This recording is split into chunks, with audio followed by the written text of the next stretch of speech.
Doug Ford's opponents are enjoying what they see as a minor victory over the Premier tonight. The new session of the Ontario legislature began today following Ford's re-election in June. But it didn't start the way Ford was hoping. Al Sweeney joins us live from Queen's Park with the story. Al. Hi there. Well, the election of the Speaker is usually a non-event. It's just people don't pay much attention to it. The Speaker is the person who oversees the sittings of the legislature and manages the staff that run this building here at Queen's Park. But this time, the government was pushing for Mississauga MPP Nina Tangri to be the Speaker instead of the former Speaker from the last legislature, who's very popular. Now, this new Speaker would have been the first woman in the job, but that's not the way it turned out.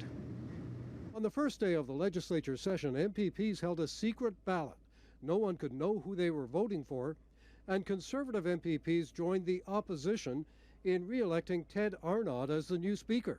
It's a slap in the face to Mr. Ford. His caucus has essentially revolted against him. Secrets are hard to keep around this building, and it was no secret that Mr. Ford wanted Ms. Tanger as the Speaker. Arnott had been nominated for the job by the NDP, while Tangri seemed to be Doug Ford's choice, but not the choice of all his MPPs, although no one's predicting a Conservative rebellion. We were surprised at the outcome.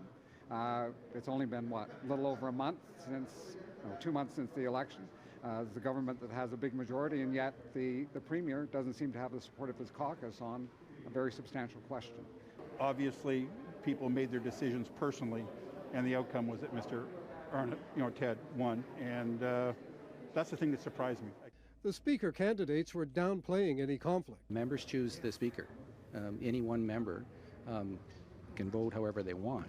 Doug Ford! Listen up! Away from the legislature, protesters blame Ford for a crisis in Ontario in areas like health care. The legislature is returning, but we can't afford to return to the way that the Ford Conservatives have been operating. Premier Ford has created a healthcare system where nurses cannot afford to stay. No senior that's really made this province what it is today should be treated like this. Health Minister Sylvia Jones says there are challenges in health care, but not a crisis. Let's be clear, there is not a crumbling system in the province of Ontario. We have a very strong healthcare system in Ontario. It disturbs me, as I'm sure it does many, when they find that their local hospital has to close for 4 hours, a shift, a period of time. But to suggest that it is in crisis is completely inappropriate. And Flamborough-Glanbrook MPP Donna Skelly says the government will be announcing new health care measures. Well, you're going to see our plan outlined in the next few days or weeks. So these were just the preliminaries today. The heavy lifting begins tomorrow. First of all, we'll get the throne speech tomorrow outlining what the government plans to do in this session. And then the government is going to bring in a budget. It introduced a budget just before the last election.